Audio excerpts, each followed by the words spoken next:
Lu masih 17 tahun, Dek. Ya Allahu Robi, gue 17 tahun masih cinta-cintaan monyet gitu ya. Allahu Akbar, segitu rusaknya kah kota gua tercinta ini, ya Allah.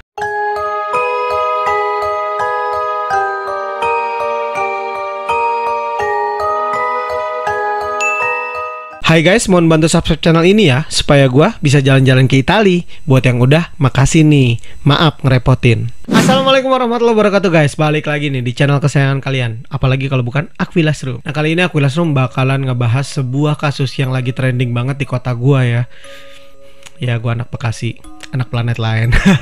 Tapi ya gue cintalah sama kota ini. Cuman nih sayangnya emang kota gue ini terkenal dengan beberapa kejadian tuh cicek. Cuman emang nih ya kota gue masih ya bisa dibilang banyak kasus lah ya.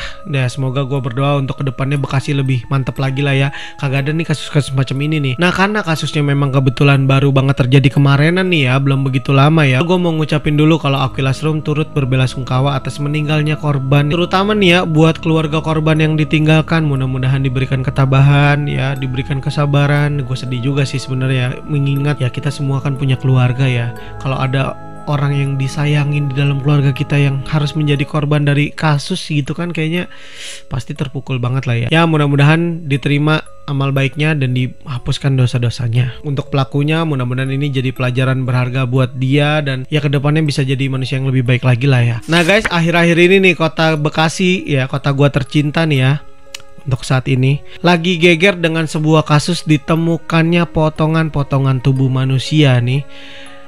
Kalau potongan-potongan berarti bukan satu guys ya, banyak guys ya. Dan mungkin nih kalian juga lagi nonton beritanya nih, karena lagi trending juga sih beritanya gitu kan. Karena apa? Karena saking sadisnya ini kasus guys ya.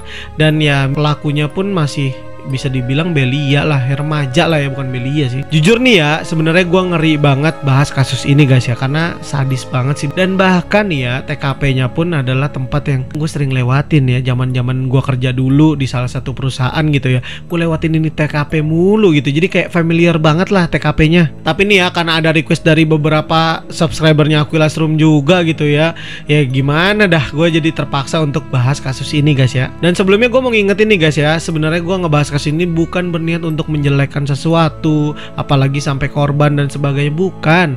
Ini cuma buat jadi bahan pelajaran buat kita semua, supaya tindakan kita ke depannya jauh lebih baik lagi. Dan semoga ke depannya nggak ada lagi nih kasus-kasus macam begini ya. Gue gregetan banget. Oke guys, sebelum kalian bosan dengerin gue banyak bacot, bang openingnya kelamaan, bang openingnya kelamaan, terus aja begitu ya kan. Gue kan biar lu bisa dengerin dulu, nikmatin alurnya gue ngomong begini kan ya. Oke lah, jangan banyak bacot dah ya, pokoknya kita meluncur.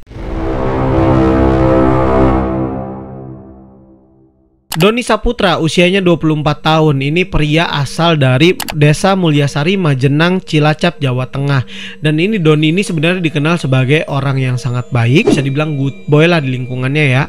Ya udah, dia baik, pendiam, bahkan dibilang juga pinter lah kalau waktu sekolahnya. Ya pokoknya kagak neko-neko lah ya, kayak pria-pria pada umumnya. Dan bahkan ya good boy gitu, gimana sih, bukan yang kayak sad boy atau bad boy gitu, bukan. Nah setelah si Doni ini lulus dari SMA di Kecamatan Majenang, Jawa Tengah, dia tuh memutuskan untuk merantau ke Jakarta guys ya. Niatnya untuk memperbaiki kehidupannya sendiri otomatis, dan tinggal di Bekasi, tepatnya bersama dengan budenya. Nah menurut pengakuan dari keluarganya nih, mereka itu taunya si Doni ini di Bekasi ini kerja di sebuah minimarket ya, sebagai karyawan swasta tentunya.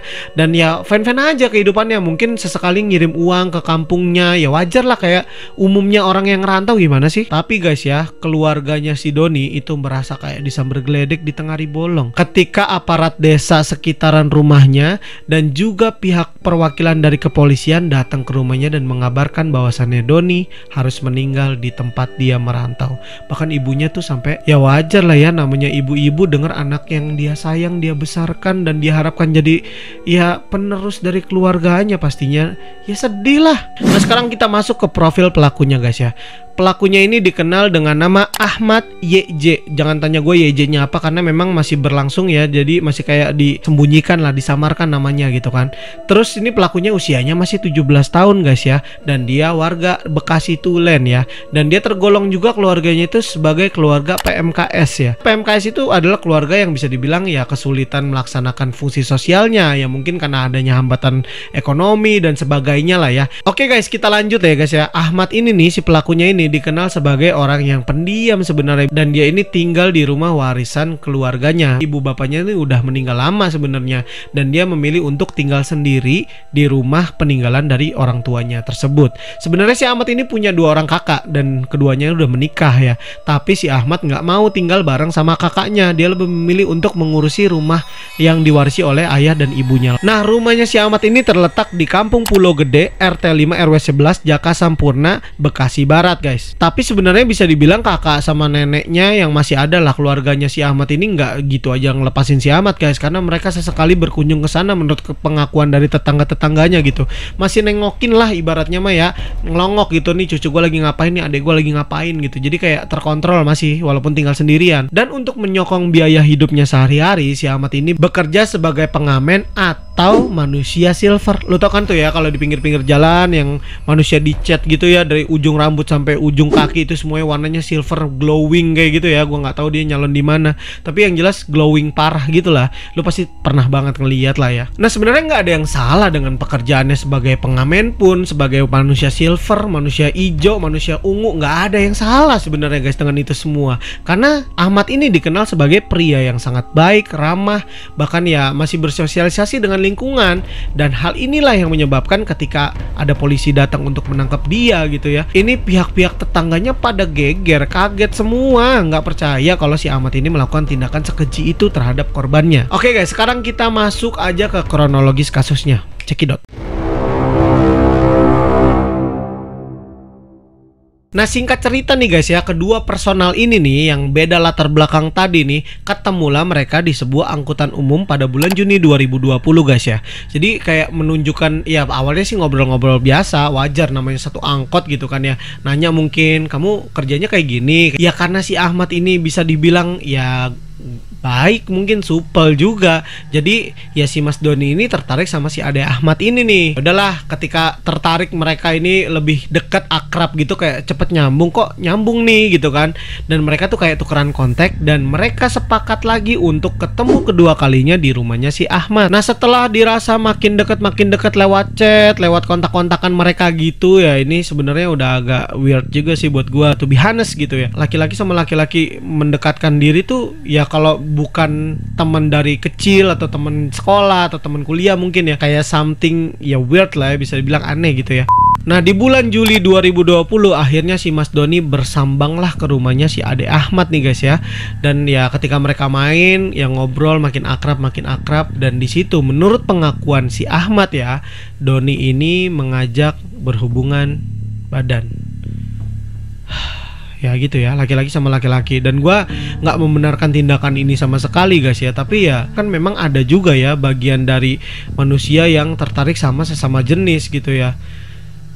Nauzubillah sih sebenarnya kalau buat gue pribadi gitu ya, ini udah menyimpang, salah gitu ya, dan nggak dibenarkan dimanapun, baik di hukum maupun di hukum agama apalagi ya. Nah, di awalnya nih, menurut pengakuan Ahmad lagi nih ya, si Doni ini menjanjikan uang Rp100.000 sebagai jasa kalau si Ahmad ini mau menemani Doni untuk mantap-mantapan nih. Aduh ya guys, gimana ya?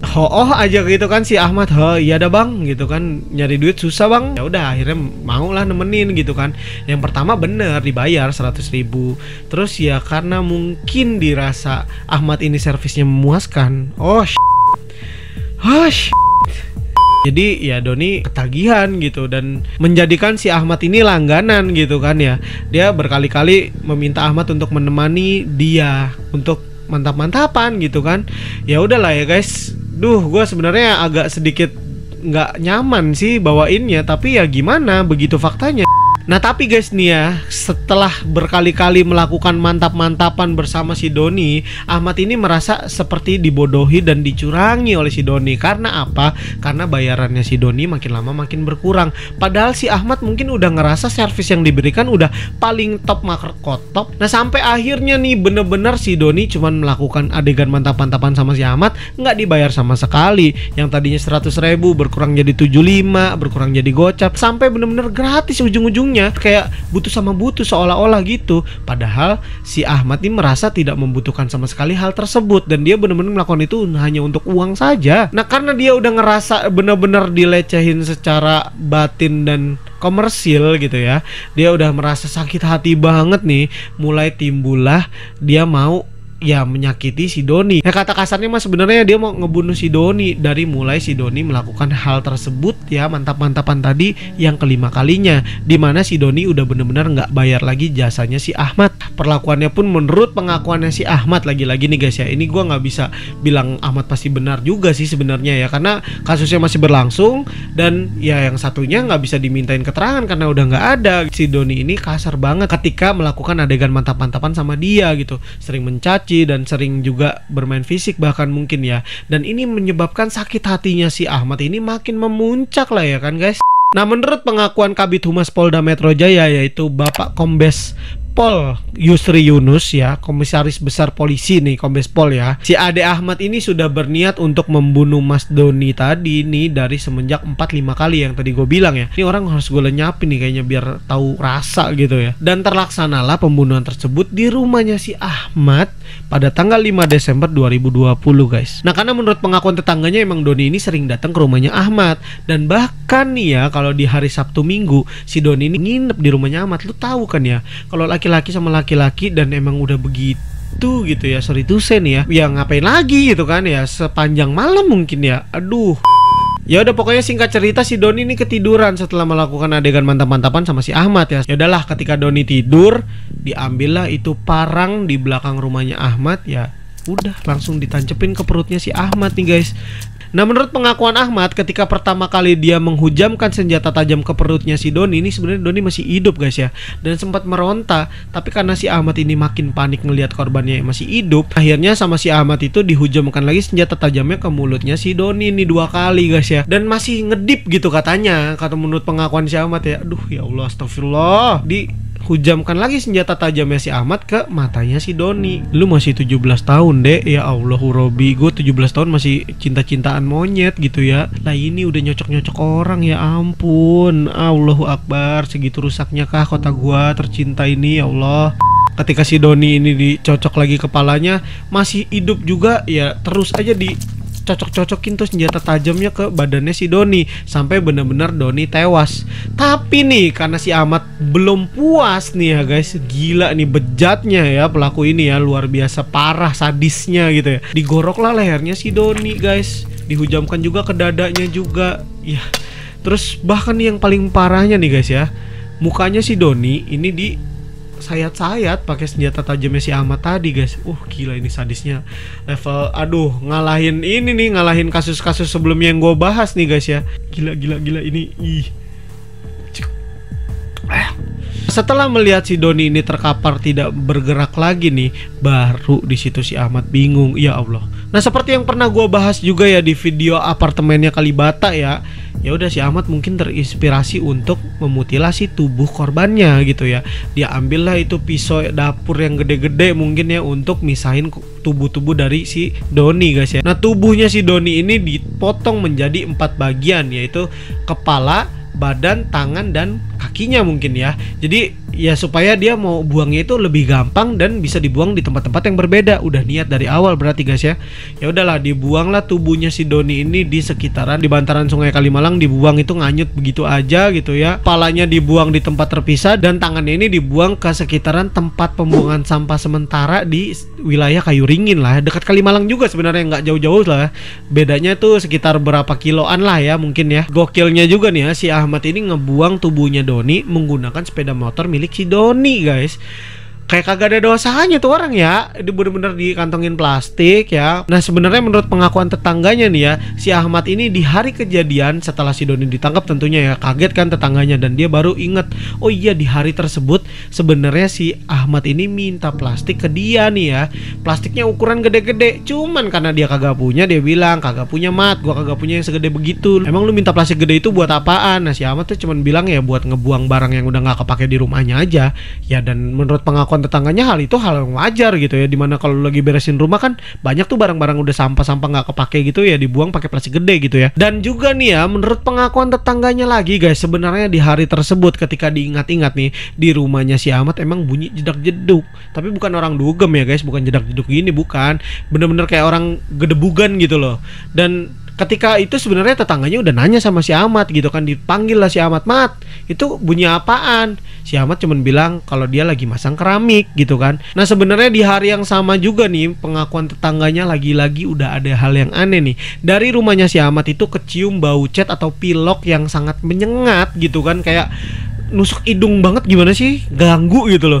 Ya tetangganya lagi-lagi nanya sama si Ahmad, Mat lu lagi ngapain sih kok bau-bau cat begini sih gitu kan. Si Ahmad lagi-lagi ngejawab, enggak be, ini gue lagi ngecat lemari ya, mohon maaf nih kalau bau-bau catnya nih agak kenceng gitu kan. Dan si tetangganya ya ho-oh aja gitu kan. Ahmad ini lagi-lagi guys ya, gue ingetin ya, Ahmad ini dikenal sebagai sosok pendiam, baik, dan ya masih bergaul juga sama tetangga-tetangganya gitu. Tetangganya pada kenal sama dia gitu. Ya udah nggak ada yang curiga sama sekali kalau si Ahmad ini ternyata lagi melakukan tindakan pembunuhan dan mutilasi terhadap korbannya, yaitu si Doni. Nah setelah si Ahmad membuang tubuhnya Doni menggunakan sepeda motornya milik Doni juga nih guys ya, kagak sampai di situ, motornya dijual sama si Ahmad guys ya, dan buat main PS. Buseng ya, emang si Ahmad ini demen banget main PS guys ya, dan dia udah terkenal kalau nggak ada di rumah pasti ada di rental PS dekat rumahnya. Tetangganya udah pada tahu itu semua guys ya. Nah sekarang setelah dilakukan tindakan itu semua, gimana ceritanya bisa jenazahnya si Doni ini ditemukan dan jadi geger satu Bekasi guys ya. Langsung aja kita meluncur.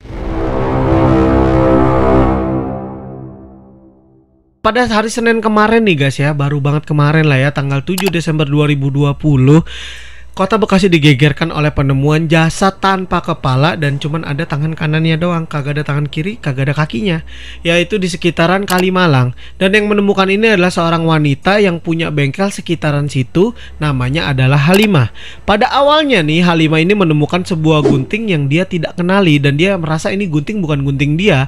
Guntingnya pun agak sedikit gede gitulah. Dan ketika mau dia ambil guntingnya, dia melihat gunting tersebut berlumuran darah guys. Dan dia mulai curiga nih ya sama gunting ini. Dia ikutin lah itu ceceran darah yang dekat gunting tadi, sampai dia melihat adanya jasad yang dia temukan di Kalimalang tadi ya. Lagi nyender, bari kagak punya pala, kagak punya tangan kiri gitu, kagak ada kakinya juga gitu guys. Dia kaget lah ya, dan dia manggil warga-warga sekitaran tempat situ. Langsung ketua RW-nya setempat itu memanggil polisi untuk melakukan tindakan penyelidikan terhadap jenazah tersebut. Ini milik siapa dan kenapa bisa ada di sini, dan seterusnya diselidikilah oleh kepolisian saat itu juga. Nah ketika dilakukan penyidikan awal nih ya, karena tadi ketemunya masih pagi, bisa dibilang ya jam 8 pagi tepatnya, ketika si Halimah ini mau ngeberesin di sekitaran bengkelnya tadi. Dan polisi langsung dengan sigap membawa jenazahnya si Doni tadi, ini sebelumnya belum diketahui ini milik Doni ya guys ya, dibawalah itu ke rumah sakit Polri untuk diotopsi. Nah nggak lama berselang setelah ditemukan jasad tadi nih ya, polisi di Kota Bekasi kembali menerima laporan dari warga Jalan Gunung Gede, Kayuringin, Bekasi, bahwasannya mereka menemukan ada sepotong tangan di tempat pembuangan sampah sementara di sana gitu ya, dekat pinggiran Kalimalang juga gitu. Ya lokasinya sekitar 2 km dari pertama kali ditemukan jenazahnya si Doni tadi guys. Cuman di hari pertama polisi belum bisa memastikan ini jenazah milik siapa, karena memang kepalanya belum ketemu gitu, belum bisa dipastikan. Cuma polisi menemukan adanya tato di sekitaran badan dari jasad korbannya ini. Nah setelah dilakukan penyidikan lebih lanjut, polisi baru bisa menganalisis ngira-ngira nih ada tatonya kan tadi ya. Sebenarnya di lokasi itu nggak ditemukan lagi sama sekali tanda pengenal lain ya, selain tatonya tadi yang ada di badan tadi ya. Dan polisi mulai mengecek CCTV yang ada di sekitaran Kalimalang tempat jenazah tadi ditemukan ya. Dan diketahui bahwasannya ada seorang pria tengah malam ya kan, menepikan motornya di bantaran Kalimalang dan meletakkan benda tersebut, itu plastik tadi ya yang buat ngebungkus badan sama tangannya gitu ya, dicek gitu kan. Polisi menduga mengaitkan bahwasannya ada kaitan antara ditemukannya jenazah tanpa lengan kiri tadi dengan penemuan lengan kirinya di lokasi dekatan situ lah, 2 km doang jaraknya gitu. Nah setelah dikaitkan ternyata bener guys, yang ngebuang motornya sama, orangnya sama, tapi masih abu-abu nih ya, ibarat kata mah ya, masih gelap karena kan CCTV-nya malam-malam nih guys. Sampai akhirnya polisi mengecek lagi kendaraannya dan ditemukanlah bahwasannya kendaraan tersebut yang digunakan adalah milik Doni. Dan Doni ketika dicek ternyata nggak bisa ditemui, dicarilah lagi lebih dalam, ternyata Doni terakhir kali main ke rumahnya si Ahmad. Dan disitulah polisi kemudian datengin rumahnya Ahmad. Dan awalnya ketika polisi datang ke rumah Ahmad, Ahmad ini kagak ada di rumahnya.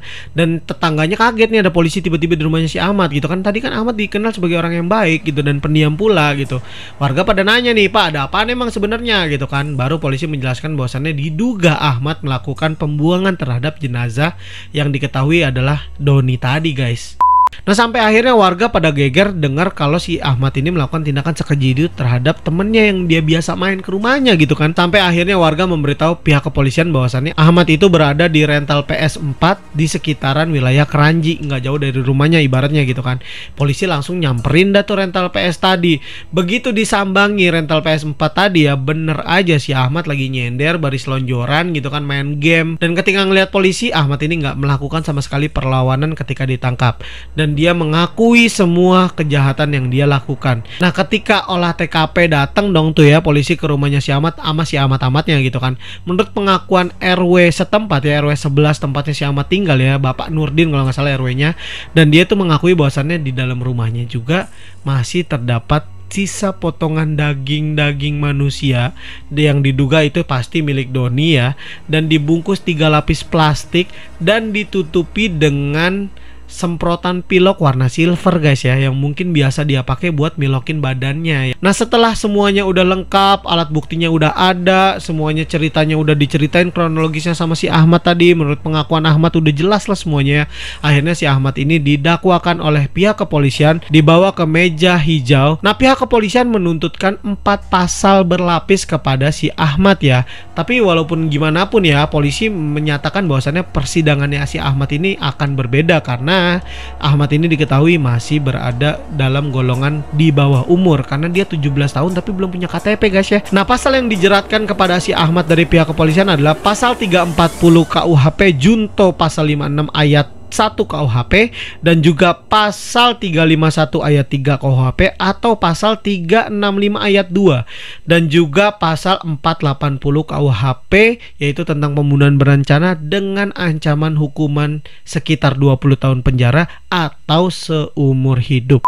Ya disayangkan banget ya guys ya, karena ini bisa dibilang pelakunya ini si Ahmad ini sebenarnya ya bisa dibilang anak baik sebenarnya, cuman mungkin karena dia ketemu sama orang yang kurang tepat di waktu yang kurang tepat, dan dia juga melakukan pengiyakan terhadap sesuatu yang kurang tepat, sehingga ya akhirnya harus seperti ini. Yang bisa kita lakukan adalah mengambil pelajaran dari semua hal yang sudah terjadi di dunia ini guys. Dan hal ini juga yang membuat Aquilastrum sepakat nih ya, kita harus menyampaikan lagi-lagi tanpa merasa jenuh atau bosan-bosan ya guys ya. Buat kalian nih guys ya, para orang tua, para orang-orang sekitar lingkungan ya, untuk lebih waspada terhadap lingkungan, untuk lebih mengenali siapa berteman dengan siapa, terutama untuk orang tua lah ya, anaknya bergaul gimana dan kenalan sama siapa aja tuh harus tahu gitu ya. Bukan berarti harus kepo banget, bukan ya, gimana caranya anak ini biar bisa cerita dengan sendirinya tanpa perlu kalian korek-korek ya. Kalian harus membangun bonding keluarga yang baik supaya nggak terjadi hal-hal seperti demikian guys ya. Dan juga buat kalian nih ya, ini sorry to say gue harus menyampaikan hal ini guys ya, gue nggak membenarkan apa yang dilakukan oleh Doni terhadap si Ahmad, dan juga tidak mendukung sama sekali 100% tidak mendukung apa yang dilakukan Ahmad terhadap si Doni. Dan gue juga ngebahas ini semua sebagai bahan pelajaran buat kita semua, terutama buat gue pribadi ya. Gue juga punya keluarga dan gue harus menjaga keluarga gue, dan gue pengen semua keluarga melakukan hal yang sama. Itu niat gue di awal guys ya. Tapi guys, yang pasti nih, gue pengen ngingetin buat kalian, ini terpaksa sorry to say gue harus menyampaikan lagi ya guys, bahwasannya tindakan hubungan sesama jenis itu sangat tidak dibenarkan, baik di hukum dunia apalagi di hukum akhirat guys ya. Gue sangat meyakini hal tersebut sangat-sangat tidak layak untuk ditiru, sangat-sangat tidak boleh untuk dijalani sama sekali ya, bahkan ya jauhi. Lagi juga kan masih diciptakan wanita sama pria gitu ya. Udahlah, jangan pria sama pria mau adu anggar ya, jangan lah ya guys ya. Dan buat juga wanita sama wanita juga sama nih ya. Karena apa? Karena menurut para psikolog dan artikel yang gue baca dari manapun, dan ini kan udah bukan kasus pertama guys ya, udah banyak juga kasus yang terjadi dengan motif serupa gitu ya, hubungan sesama jenis akhirnya putus cinta, sakit hati sesama jenis, susah lagi nyarinya yang mau gitu kan ya, dibunuh ya, kayak gitu-gitu. Jangan lah ya guys ya. Ya udahlah, nikmatin aja hubungan yang udah diciptakan secara kodratnya gitu ya. Laki-laki suka sama wanita, wanita suka sama laki-laki ya. Ya gitu.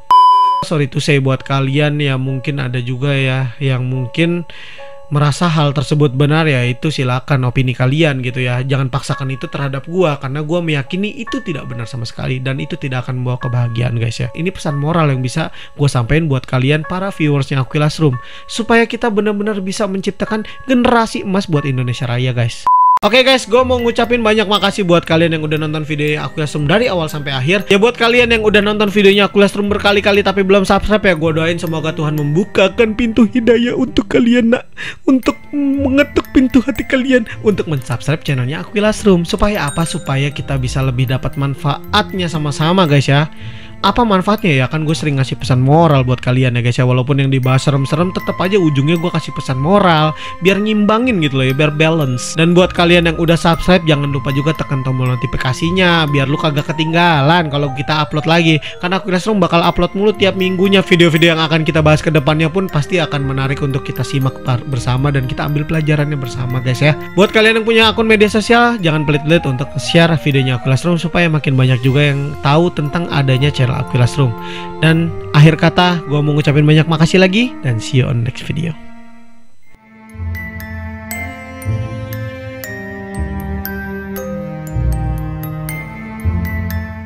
Dan pasal 351 ayat 3 dan juga pasal 365 ayat 2 dan keempat KUHP. Aduh ya Allah, panjang banget pasalnya.